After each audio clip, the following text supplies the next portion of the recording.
Kimi, halatang in love at so happy sa pagsalubong sa taong 2025. Dahil nga ba inspired kay Paolo?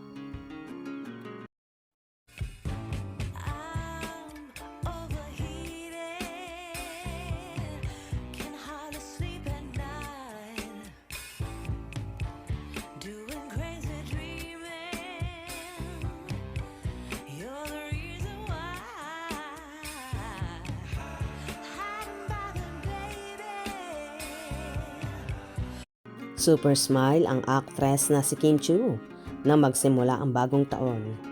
Day 1, 2, and 3 of 365. Caption ni Kim sa kanyang Instagram post kasabay ang kanyang mga larawan. Very QC ang outfits ng actress at talaga namang mukhang masaya siya sa pagsalubong sa 2025 dahil ang taong ito ang nakaimprinta sa kanyang mga dress. Kapansin-pansin din ang malaking ngiti ni Kim na lalong nagpaganda sa actress.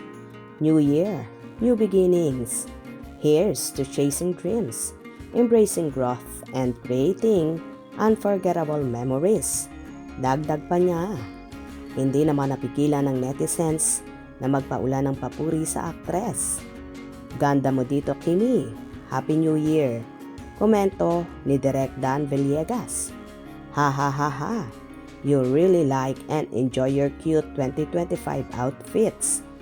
Cutie naman kasi, lalo yung nagsuot. Komento ng isa. Grabe yung pagka-blooming. Ang ganda. Mo sobra, Kimi. Say ng isa pa. Stay pretty and humble, Kimi.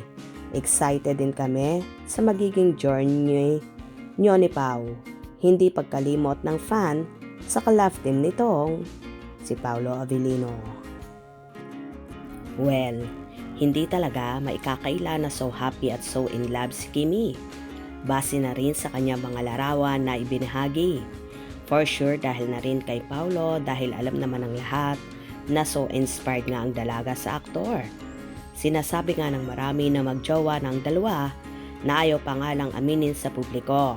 Pero halatado naman na nagkakamabutihan na sila ng kanyang leading man at co-star na si Paolo. Panatag naman ang mga supporters ni Kimi na kahit di pa umuamin ang Kim Pao sa kanilang totoong estado ng relasyon, ay naniniwala sila na matibay ang pagmamahala ng dalawa. Sinasabi nga ng iba na may magaganap ng kasalan sa Kim Pao in a near future.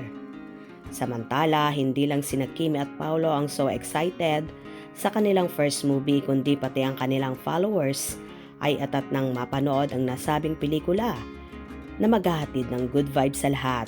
Kaya naman kahit wala pa ang free selling ng tickets ng Kim Pao movie, ang ibang fan ay nakaabang na sa mga schedule ng pa-block screening para makapanood sila ng Kim Pao movie. Pressured man ang Kim Pao sa ngayon dahil alam nilang malaki ang expectation ng lahat sa kanilang unang pelikula.